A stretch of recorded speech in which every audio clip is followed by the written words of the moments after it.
एकीकडे ठाकरे बंधू एकत्र येण्याच्या चर्चा तर दुसरीकडे मनसेची एकला चलोरीची तयारी सुरू आहे।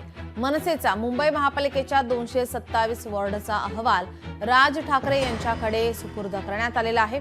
शुक्रवारच्या बैठकीमध्ये 36 विधानसभा मतदारसंघाच्या विभाग अध्यक्षांच्या केंद्रीय समितीच्या बैठकीत अहवाल राज ठाकरेंना देण्यात आलाय। शनिवारी मुंबईतील 227 वॉर्डातील गटाध्यक्षांचा आढावा घेणारा अहवाल केंद्रीय समिती प्रमुख बाळा नांदगावकर यांनी राज ठाकरे यांच्याकडे सोपवला आहे। आपले प्रतिनिधी भूषण शिंदे आपल्या सोबत जोडलेले आहेत। भूषण, एकीकडे ठाकरे बंधू एकत्र येण्याची चर्चा सुरू आहे तर दुसरीकडे एकला चलोरेचा नारा या ठिकाणी आता देताना पाहायला मिळतात।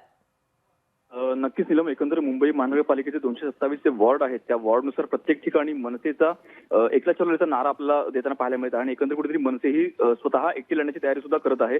मात्र एकीकडे मनसे ही उद्धव ठाकरे यांच्यासोबत चर्चा करत आहे, उद्धव ठाकरे यांच्या शिवसेनेसोबत जाण्याची चर्चा सध्या आहे आणि दुसरीकडे मात्र मनसे हे एकला चलोरेचा नारा देत आहे। त्यामुळे कुठेतरी येत्या काळामध्ये मनसे ही पर्यायी काही गोष्टी पाहते का हे देखील पाहणं अत्यंत महत्त्वाचं असणार आहे। मात्र येत्या काळामध्ये नेमकं आता मनसे कशा प्रकारे या अनुषंगाने वाटचाल करते हे पाहणं अत्यंत महत्त्वाचं असेल। त्यामुळे उद्धव ठाकरे यांच्यासोबत जर चर्चा फिसकटली तर मनसे कुठेतरी पर्याय आपला असावा यासाठी तयारी करत आहे का हा प्रश्न सध्या उपस्थित होत आहे। मात्र येत्या काळामध्ये या सगळ्या प्रश्नांची उत्तर मिळतील आणि मनसे नेमक्या कोणतीही भूमिका घेते हे येत्या काळात पाहणं महत्त्वाचं असेल। नीलम, धन्यवाद भूषण, आपण दिलेल्या सविस्तर माहितीसाठी।